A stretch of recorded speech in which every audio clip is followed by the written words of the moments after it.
चलिए देखिए क्वेश्चन दिया हुआ है, कह रहा है क्या भी इतना इतना और इतना एक त्रिभुज बनाते हैं, यदि हाँ तो बताइए कैसे। ठीक है, यही है पॉइंट ए बी सी है। ठीक है, ये त्रिभुज के तीनों पॉइंट दिए हुए हैं। तो अगर ये त्रिभुज बनाएगा, ठीक है, अगर ये त्रिभुज बनाता है तो त्रिभुज के लिए कंडीशन होती है। त्रिभुज के लिए क्या कंडीशन होती है? किसी दो भुजाओं का योग सदैव तीसरी भुजा से बड़ा होता है। अगर त्रिभुज बना रहे हैं तो उसमें ये चीजें होंगी कि किसी दो भुजाओं का योग सदैव तीसरी भुजा से बड़ा होगा। कहने का मतलब अगर हम लेते A B plus B C, क्या लेते हैं? A B plus B C is greater than क्या होगा? ए सी के।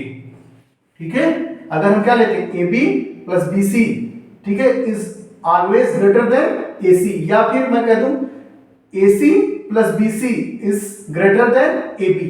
ठीक है, मतलब कहने का मतलब किसी दो भुजाओं का योग तीसरी भुजा से हमेशा क्या होगा? बड़ा होगा, तभी जाके ये त्रिभुज की कंडीशन को क्या करेगा? सेटिस्फाई करेगा। देखिए कैसे, जैसे मान लीजिए ये दो भुजाएं हैं त्रिभुज की, ये हमारी क्या है? दो भुजाएं हैं। अगर ये बिल्कुल स्ट्रेट जुड़ी हुई हैं तो ये त्रिभुज तो बनाएंगी नहीं। ठीक है, अगर थोड़ा सा भी झुका होगा, ठीक है, तो ये त्रिभुज बनाएंगे।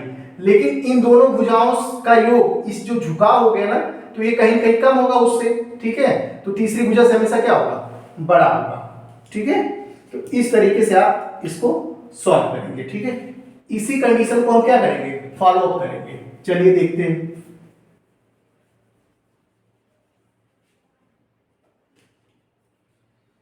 अब हम यहां से क्या निकालें? ए बी निकालें। हम क्या निकालें? ए बी सबसे पहले निकालते हैं। तो ए बी इक्वल टू क्या हो जाएगा? x1 माइनस x2 का whole square plus y1 minus y2 का होल स्क्वायर। यहाँ पे क्या है? x1 y1 x2 y2। ठीक है, x1 3 माइनस y2 y2 कैसे -2 लिख लो का होल स्क्वायर। ठीक है, होल स्क्वायर कर दिया, प्लस y1 की जगह 2 माइनस का y2 माइनस का 3 का होल स्क्वायर। ठीक है, इज इक्वल टू कितना हो जाएगा? ये माइनस माइनस क्या कर देगा? प्लस कर देगा। 3 2 5 5 का स्क्वायर कितना हो जाएगा? 25। तो यहाँ कितना आ जाएगा? 25। ठीक है, ये माइनस माइनस को क्या कर देगा? 5 कर देगा। ठीक है, 2 में 3 ऐड होगा, कितना आ जाएगा? 5 5 का स्क्वायर कितना हो जाएगा? 25। ठीक है, तो यहां से ए बी इक्वल टू कितना आ गया? अंडर रूट में 50 आ गया। ए बी इक्वल टू कितना आ गया? अंडर रूट में 50 आ गया। अब आप निकाल लीजिए बी सी। ठीक है, व्यास क्या निकाल लीजिए आप? B C. B C equal to क्या होगा? वही कंडीशन, x1 y1, इसको x1, इसको y1, इसको x2, इसको y2।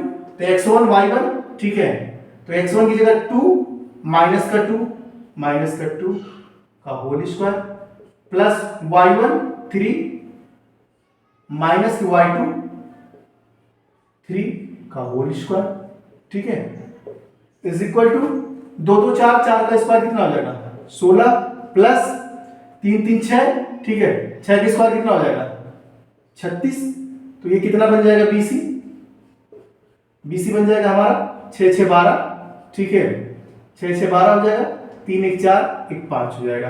अंडर रूट में कितना हो जाएगा? 52 हो जाएगा। ठीक है, ये हमारा क्या आ गया?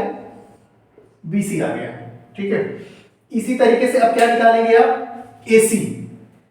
क्या निकालेंगे आप? AC इक्वल टू कितना आ जाएगा? AC इक्वल टू देखिए अब क्या आ जाएगा? ठीक है, x1 y1 x2 y2, इसको कर लो आप, x2 y2 बना लो आप इसको। तो x1 y1 3 में से 2 जाए का whole square plus y1 minus y2 2 minus 3 whole square. ठीक है, अब इसको सॉल्व करिए, अब कितना जाएगा? यहाँ पे 1 आ जाएगा। ठीक है, तो 1 कर दिया हमने, 3 में से 2 जा जाएगा, 1 1 का स्क्वायर हो जाएगा तो 1 ही आ जाएगा। प्लस यहाँ पे 2 माइनस 3 तो माइनस 1 आ जाएगा, माइनस 1 कितना? होल स्क्वायर हो जाएगा। तो यहाँ पे कितना आ जाएगा? 1, और फिर ये माइनस 1 का भी होल स्क्वायर करोगे तो 1। तो AC इक्वल टू कितना आ जाएगा? अंडर रूट में 2 आ जाएगा। ठीक है, AC इक्वल टू कितना आ जाएगा? अंडर रूट में 2 आ जाएगा। अब आप हमेशा देखेंगे, ठीक है, कि AB plus BC is greater then AC। देख लीजिए आप, ए बी की वैल्यू कितनी है, अंडर रूट में 50 प्लस बी सी की वैल्यू कितनी है, अंडर रूट में 52 इज ऑलवेज ग्रेटर देन कितनी, अंडर रूट 2। इसका मतलब यह एक त्रिभुज है, इसका मतलब क्या हुआ, यह एक त्रिभुज है, ठीक है। और ये हमने कैसे सॉल्व किया त्रिभुज है, क्योंकि त्रिभुज में हमेशा आप याद रखेंगे तभी कर पाएंगे, किसी दो भुजाओं का योग इसकी तीसरी भुजा से क्या होगा, हमेशा बड़ा होगा, ठीक है। चाहे किसी को भी ले लीजिए, चाहे आप बीसी और एसी एक साथ करके एबी से बड़ा कर लेंगे, ठीक है। तो इस तरीके से आपको आसानी से समझ में आ गया होगा। जितने पॉलिटेक्निक के छात्र हैं या जो हाई स्कूल में बच्चे हैं, ठीक है, वो इस लेक्चर को आराम से पढ़ सकते हैं और इससे बाहर एक भी क्वेश्चन आपको नहीं आएगा, ठीक है।